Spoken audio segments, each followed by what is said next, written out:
Hi guys, ఇప్పుడే Chennai love story చూసా. So straight అవే పాయింట్కి వస్తా, సుత్తి లేకుండా. సో స్టోరీ ఏంటంటే, అజయ్ అని ఒకడు ఉంటాడు, who is Trigun, real character. And Nivi alias Nivedita, who is our heroine Gowri Priya.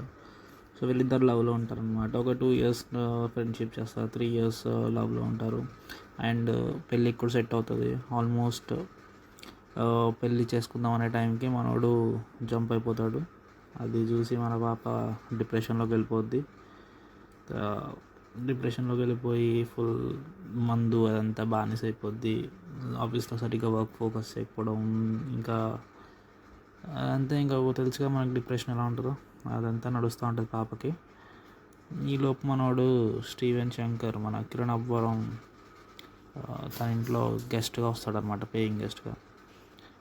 And ఆబ్వియస్గా ఈ మధ్య ప్రతి మూవీలో చేసినట్టే ఈ హీరోకి కూడా ఆర్ఫన్గానే స్టార్ట్ చేశారు.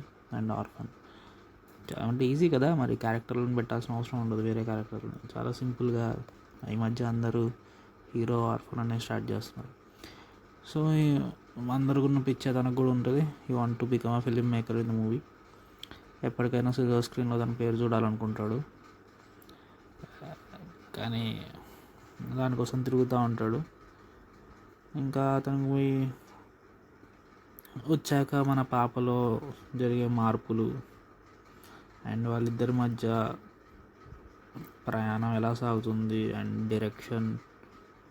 డైరెక్టర్ అవ్వాలనే కోరిక తనకి నెరవేరుతుందా లేదా, and what if that love comes again, వస్తాడా? I don't want to reveal the story. And అసలు ఎవరిని ప్రేమిస్తారో, ఎవరెవరిని పెళ్లి చేసుకుంటారో అని తెలుసుకోవాలంటే మీరు సినిమా చూడండి అనే చెప్తా. ఎందుకంటే సినిమా నాకైతే నచ్చింది, బికాస్ చాలా డిఫరెంట్గా ఉంది. బికాస్ ఇది ప్రేమ కథల్లో చెన్నై లవ్ స్టోరీ మాత్రం కాస్త కొత్త ప్రేమ కథ అని చెప్పుకోవచ్చు. ప్రేమ కథ అన్నాక ప్రేమికుడు ప్రేయసి ఉంటుంది, వీరి మధ్య ఏదో ఒక సంఘర్షణ ఉంటుంది, ఇద్దరిని దూరం చేసే కారణం ఏదో ఒకటి ఉంటుంది. ఈ పాయింట్స్ అన్నీ పట్టి చూసి ప్రేమ కథ చాలా కొత్తగానే అనిపిస్తుంది. చాలా ప్రేమ తోపు కథ, అదే తొలి ప్రేమ తోపు కాదనే మాట మన పాటలోనే ఉంది కదా. కానీ ఈ కథని ఎలా డైరెక్ట్ చేశారు, దానిపైన రిజల్ట్ గట్టిగా.